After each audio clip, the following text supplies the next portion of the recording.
Hey guys, Randall Cornett here. Hope you guys are having a great day. Wanted to make another quick video. Somebody brought this up on Twitter and I decided to dig into it because it's really interesting. So we're on the New York Stock Exchange website right now. And what we're looking at is their threshold securities. And actually on the 25th, which was Friday, AMC made it onto that threshold securities list. So what is a threshold list? A threshold list, also known as a regulation SHO threshold security list, is a list of securities whose transactions failed to clear during the previous trading days. Threshold lists are published in accordance with regulations set out by the SEC. And here's the key takeaways. A threshold list is a list of securities that failed to settle over the previous 5 days. The settlement failures may be indicative of naked short selling, although they may also be caused by benign factors such as administrative errors. Which is interesting. So if we come here and look, this is just another brief explanation of it according to investor.gov. Threshold securities are equity securities that have an aggregate fail to deliver position for 5 consecutive settlement days, totaling in 10,000 shares or more, or 0.5% of the issuer's total shares outstanding. So if we're looking here, so this is an interesting part. So this is on the SEC's website, Rule 204. So basically they're talking about after T+6, which is after the 5th day, if the position is not closed out, the broker or dealer or any broker or dealer for which it clears transactions, for example, an introducing broker, may not effect further short sells in that security without borrowing or entering a bona fide agreement to borrow the security, known as pre-borrowing requirement, until the broker or dealer purchases shares to close out position and the purchases clears and settles.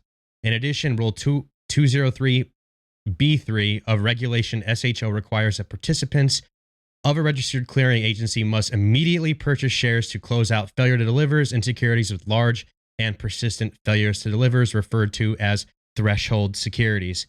If the failures to deliver persist for 13 consecutive settlement days, threshold securities are equity securities. They have an aggregate fail to deliver position for 5 consecutive settlement days at a registered clearing agency, totaling 10,000 shares or more, and to equal to at least 0.5 of the issuer's total shares outstanding. As provided in Rule 203 of Regulation SHO, threshold securities are included on a list disseminated by a self-regulatory agency.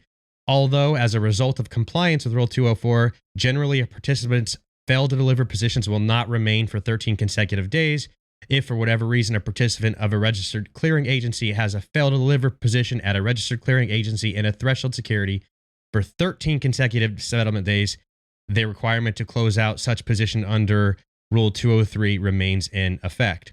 So, and I know that was really long-winded, but basically what I took from this important part is that they can no longer, may not affect further short sales in a security without borrowing or entering a bona fide agreement to borrow the security, known as pre-borrowing, until the broker or dealer purchases shares to close out the position and the purchase clear settle. So they can't. It kind of might throttle them from being able to continue to short the security without them making good on their failure to delivers. Now, granted, we are not on this list again. So if we look at this, although this is my first time really messing with this, so I'm not sure if it's updated the day of, or we could see it up tomorrow, but it's still interesting to see. So we could see some of the impact of failure to delivers being kind of made good on in the next couple of days. Also, this is an interesting article I found.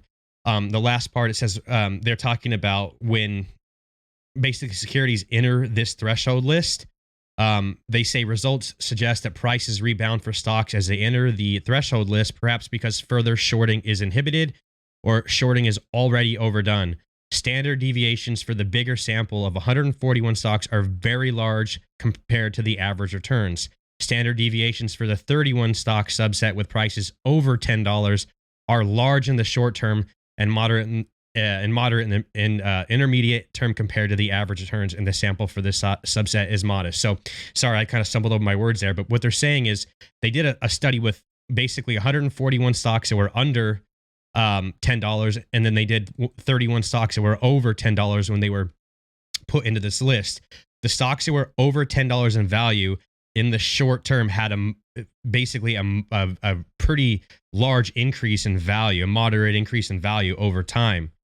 So what would that mean in the short term? Well, things like a short squeeze happening, a spiking up during that period after all these failure delivers are being made good on. So very interesting stuff. This is new to me, guys. So if somebody has if I'm incorrect, but I'm reading this from the SEC site, so um, I do believe that it's pretty close to what's happening. So maybe we'll see some of the effects of this in the next couple days. But again, just adding on to what we already knew, these guys they can't deliver right now. Their shares don't exist. And it says in, plain sight that it's usually having to deal with companies that are, naked shorting, really is the best way to put it. So it's, indicative of naked short selling. And that's exactly what we're seeing. So we're right on track, guys. This is pretty big news. I think that I'm hoping that we should see some effects of this over the next coming days. So that being said, I hope it was a quick video. So if you guys enjoyed the content, please do me a huge favor, like, subscribe, all that good stuff. And I will catch you guys on the flip side. Love you long time. Peace.